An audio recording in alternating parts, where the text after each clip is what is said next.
जादुई तोता। एक छोटे से गांव में एक गरीब परिवार रहता था।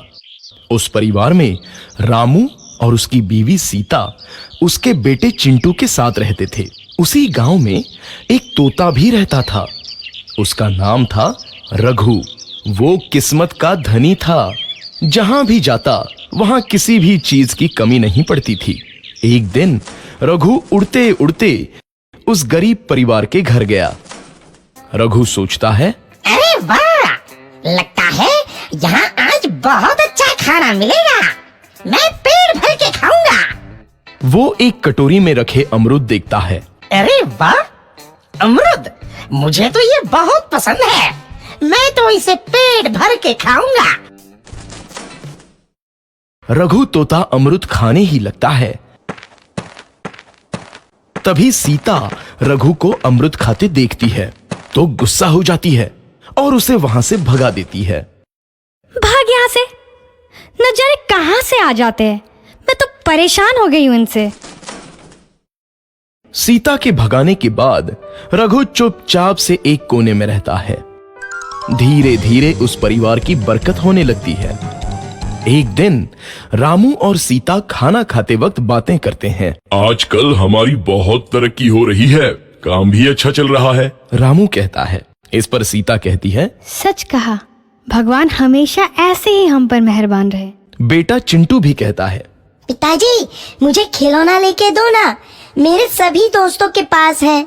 रामू कहता है, ठीक है, जरूर लाऊंगा। सीता कहती है, कितने खुश है सब, मेरे परिवार को किसी की नजर ना लगे। एक तरफ ऐसी बातें होती हैं तो दूसरी तरफ रसोई में रघु तोता भी अमरूद खाते रहता है। मजा आया, अमरूद खाया, मजा आया, अमरूद खाया, मजा आया। तभी सीता रसोई में आती है और रघु तोते को अमरूद खाते देख बहुत गुस्सा होती है। सीता रघु को बाहर निकालने के लिए पिंजरे में अमरूद रखती है। रघु जब अमरूद खाने लगता है तो पिंजरे का दरवाजा बंद हो जाता है और वो उसमें फंस जाता है। मुझे बाहर निकालो, मैं यहाँ फंस गया हूँ, मुझे बचाओ। अगले दिन सीता पिंजरा उठाकर बाहर दूर उस रघु को छोड़ देती है। रघु के जाते ही उनके घर आई बरकत धीरे धीरे कम हो जाती है। उन्हें बहुत घाटा होता है। सीता कहती है, ये क्या हो रहा है, अचानक इतना कैसे बदल गया? अभी तक तो सब कुछ अच्छा चल रहा था। रामू कहता है, लगता है भगवान हम पर रूठ गए हैं। चिंटू भी कहता है, लगता है अब मुझे खिलौने भी नहीं मिलेंगे। और वो रोने लगता है और बाहर चला जाता है। कुछ दिन बाद रघु तोता फिर से उस घर में आता है। वापस आया, मैं वापस आया, अब मैं जमकर अमरूद खाऊंगा। रघु सीधा रसोई घर में चला जाता है और अमरूद खाने लगता है।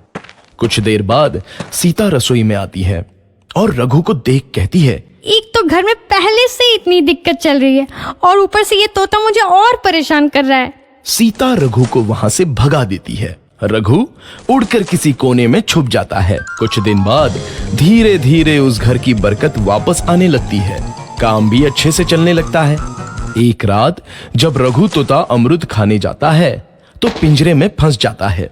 ये लोग आखिर चाहते क्या हैं?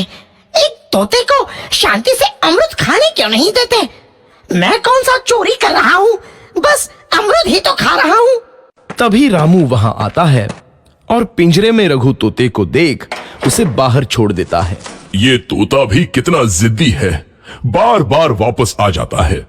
जैसे ही रामू रघु को छोड़ देता है, अगले दिन से फिर से उनके घर की बरकत जाने लगती है। काम में घाटा होता है।